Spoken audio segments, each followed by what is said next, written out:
Assalamualaikum warahmatullahi wabarakatuh. Bagaimana kabarnya hari ini? Alhamdulillah, luar biasa, tetap semangat, Allahu Akbar. Baik, kelihatannya ini belum ada semangat nih. Ibu mau cek semangatnya dulu. Tepuk semangat. Semangat. Semangat. Oke, udah semangat nih, ini mah kelihatan semuanya. Sekarang sebelum kita belajar, coba semuanya duduk yang rapi, duduk sidakep, duduk siap untuk belajar di pagi hari ini. Sok, Ibu kasih waktu 5 detik untuk kalian merapikan duduknya, duduk yang nyaman, duduk seenaknya kalian, kayak gimana. Duduk di tempatnya masing-masing. 1, 2, 3, oke. Duduk siap, duduk siap, duduk siap.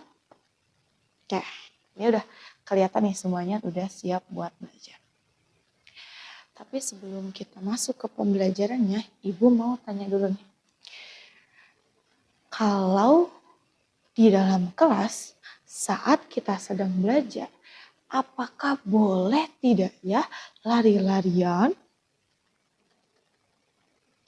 Tidak boleh. Nah, contoh perilaku yang tadi Ibu berikan kepada kalian, berlari-larian di kelas, itu merupakan salah satu tata tertib yang berlaku di kelas. Kenapa Ibu ajukan pertanyaan seperti itu? Karena hari ini kita akan belajar mengenai tertib dan disiplin di sekolah. Nah, makanya Ibu tadi tanya, boleh nggak lari-larian di kelas kalau lagi belajar? Jawaban kalian, tidak boleh. Nah, coba kita pahami, kenapa kita tidak boleh lari-larian di kelas. Oke, pertama, lihat ke depan. Ibu sudah tulis di sini. Yang pertama kita pelajari adalah tertib. Tertib itu artinya menaati peraturan.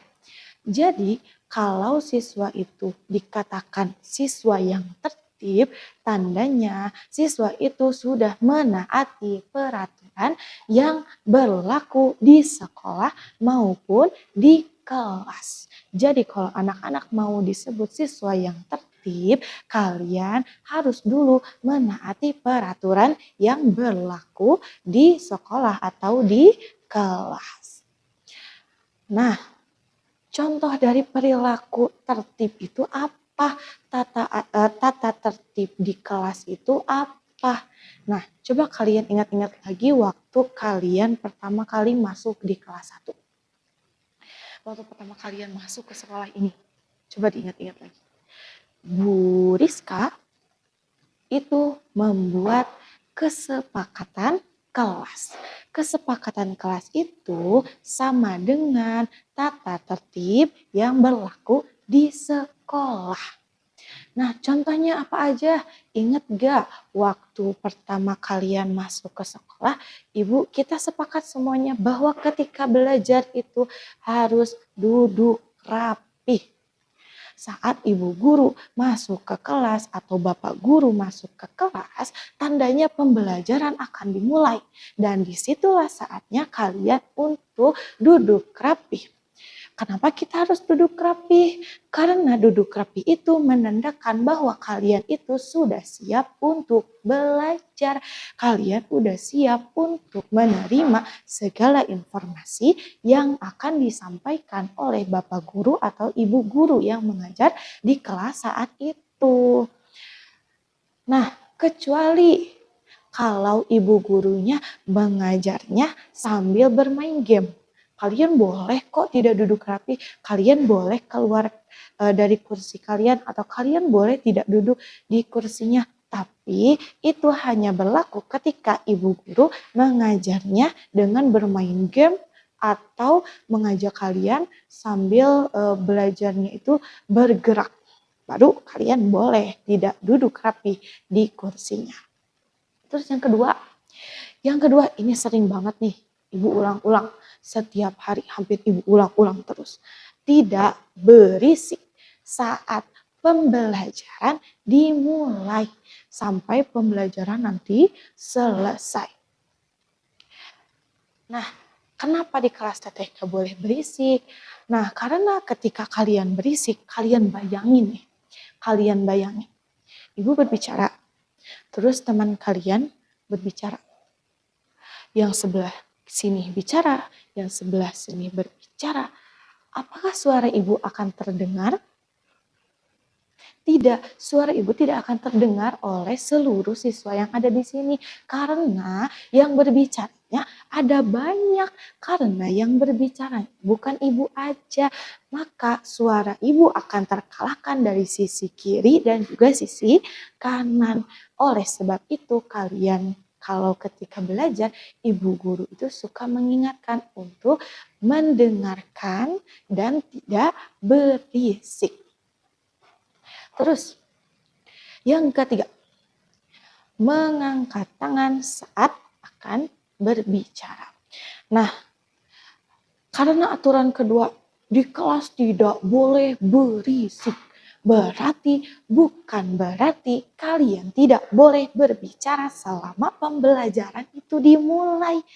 Boleh kalian bicara, boleh kalian bertanya ke ibu guru, tapi ada syaratnya. Syaratnya ketika kalian mau berbicara, ketika kalian tidak paham dengan apa yang dijelaskan oleh ibu guru, ketika kalian bingung, kebingungan, belum paham, kalian boleh berbicara, boleh bertanya, tapi harus mengangkat tangan terlebih dahulu.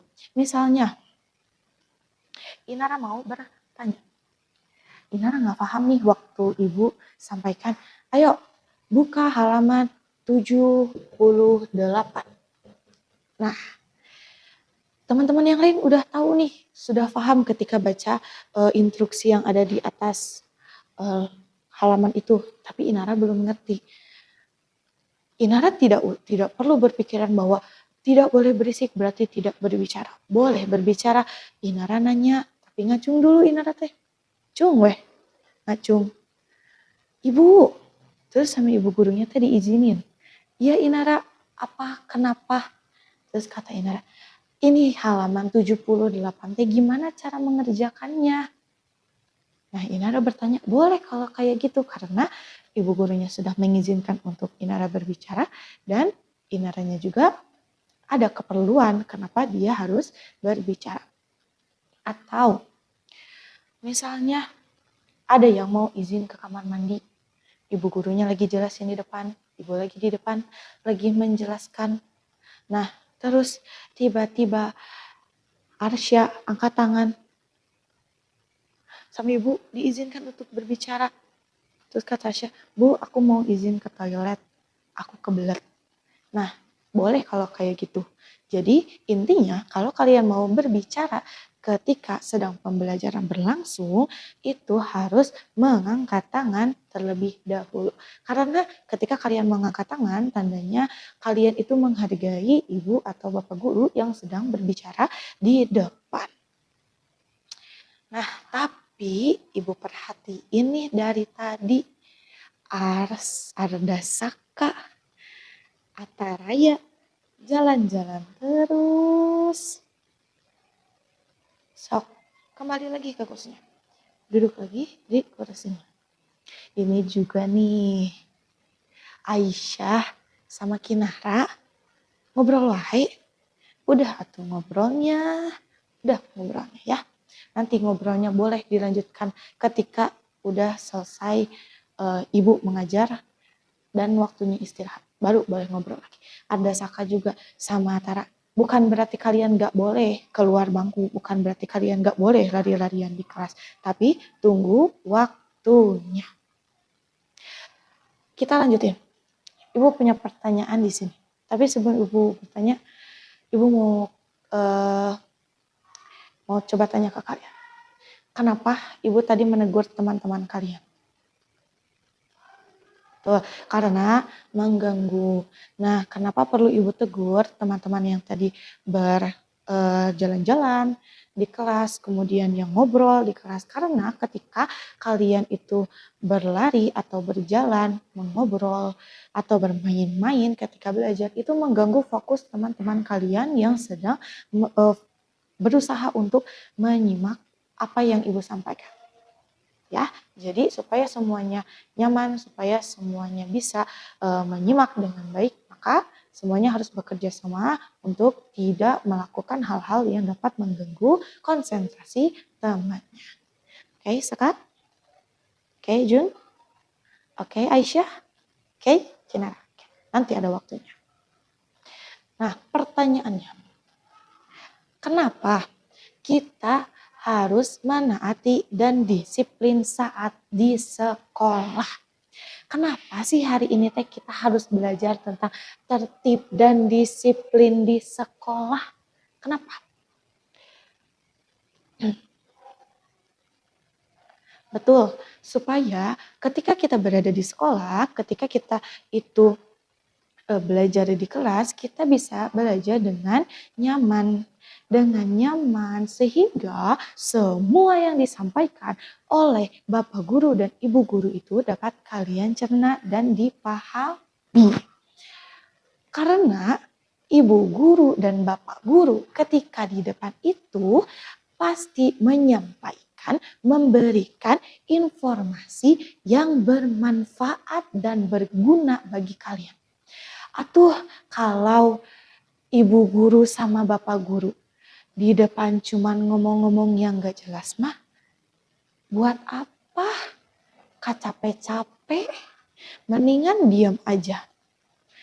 Terus kalau Ibu Guru sama Bapak Gurunya di depan cuman sekedar ngomong-ngomong aja, gak bermanfaat untuk kalian.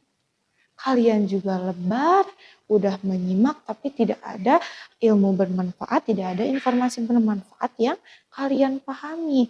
Makanya ketika kita belajar, kita harus tertib dan disiplin, menaati peraturan yang ada di kelas atau di sekolah. Karena kita lagi belajar, berarti kita harus menaati dulu peraturan yang ada di kelas. Nah, itu yang kita pelajari hari ini. Sebelum Ibu tutup, coba Ibu mau tanya dulu. Sebelum bertanya, Ibu mau hapus dulu. Betul nggak ya anak-anak tadi menyimak? Nah, coba kenapa kita harus tertib di sekolah atau di kelas? Karena supaya aman, supaya ngerti, supaya bisa. Betul, yang dikata sama Jayan, sama Syakil, sama Ajil itu betul semuanya. Coba kalau contohnya, contoh dari peraturan yang harus ditaati di sekolah. Tidak berisik. Terus? Betul. Betul. Nah, ini jawaban yang dikatakan sama Jidan, sama Azkia, terus sama Hana, betul semuanya. Kalau kalian sudah bisa menjawab, berarti Ibu rasa kalian sudah memahami apa yang disampaikan oleh Ibu. Nah, Ibu harap tadi kita sudah belajar tentang tata tertib di sekolah, disiplin di sekolah. Semoga mulai hari ini, mulai kita anak-anak coba terapkan dalam kehidupan sehari-hari supaya apa yang kalian terima hari ini, informasi, ilmu yang kalian cerna hari ini tidak hanya sekadar kalian simpan di kepala, tidak hanya sekadar menjadi hafalan di kepala, tapi juga kalian terapkan dalam kehidupan kalian sehari-hari. Kalau belum bisa semuanya diterapin gak apa-apa, terapin dulu dari yang paling mudah, yang paling kalian rasa bisa untuk diterapkan. Kemudian nanti kalian coba lagi buat menerapkan yang lain, kalian coba lagi sampai semua aturan yang ada di sekolah itu bisa kalian lakukan. Sehingga kalian itu bisa disebut sebagai siswa yang tertib. Oke, siap semuanya? Kalau sudah siap, sudah paham semuanya, kita tutup saja dengan hamdalah pembelajarannya. Alhamdulillahirabbil alamin. Terima kasih anak-anak yang sudah menyimak. Kita berjumpa lagi di pembelajaran selanjutnya.